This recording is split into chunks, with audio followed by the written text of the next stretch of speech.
This is Joe Ward, who is 96 years old. 96 years 96, old, yes. And you served on HMCS Ottawa. Ottawa, which is a D-class destroyer. And can you tell me what you remember about your service on D-Day? Oh my God. D-Day was an exciting day because we knew what was expected of us and where we were going. And they didn't tell you until 2 o'clock in the morning that you were going. Well, no, they didn't. We didn't. They never tell you where you're going. You just go. Yeah. Because I was in signals and I had insight because I had to send signals by light. We did everything by light, talking to the other ships, telling them where to go, where to meet us, and the speed and all of that. It has to be done within a very solid, very incident, so that it's all in a record. What are your memories of the day? Tell me about the noise. Oh well, the noise was horrendous because the boom of the shells from shore and the Germans firing over us into the ships, trying to cripple us or cripple the merchant ships, but they were really after killing as many as they could.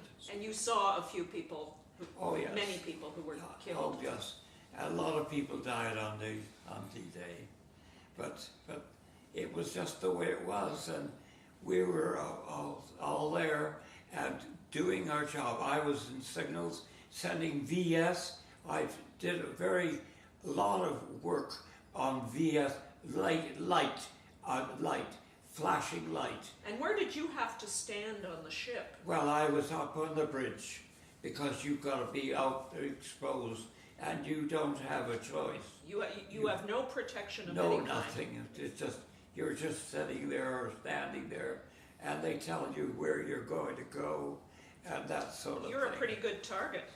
Yeah, well, the targets are where you are and lucky, and better be careful, Joe, if this next one might get you.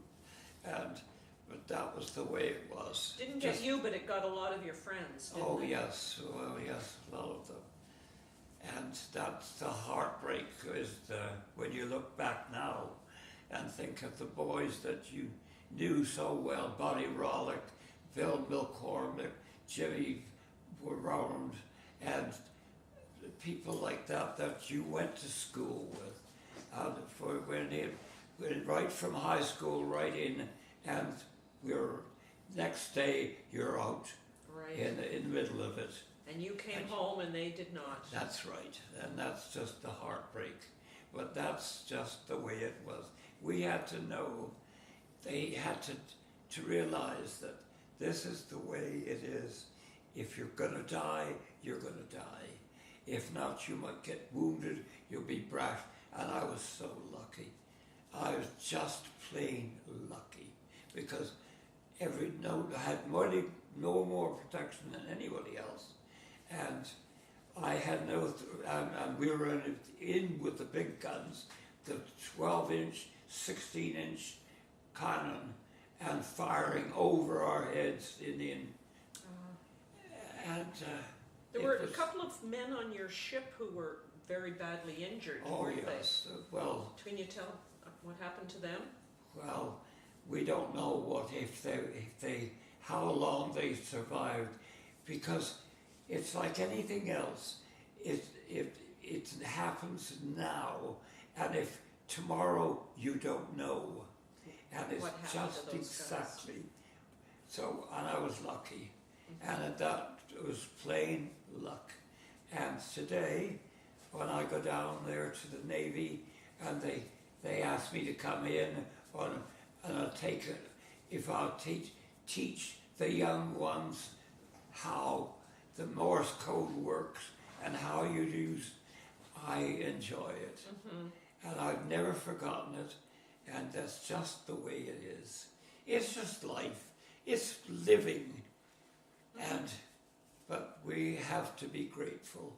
I was just thinking of the story you told me about the two men who were sitting on the bridge of your ship with their legs dangling.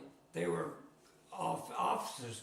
They were young officers, and we, on the bridge of the destroyer, we used to be able to sit on a bar that ran across, and this is, while you're there, then the shells are coming in and exploding, and two of the boys that I knew were there, and both of them lost their legs. The shell went right through and just took them with them. And that was kind of tough for all of us, because we knew we were lucky, because there's no reason why it should be me or him. It's or you or your friend. And they were just a few feet away from you. And we were just feet away. But it was luck. And that was the way it is. And in the war like that, a lot of it is luck, and the other is just providence, that your time, yours up, and you're going to go. And I knew it, and we knew it, and we just accepted it. Okay, that's the way it is, that's it. So I'm very grateful. And at 96, I'm still going. And you're still going.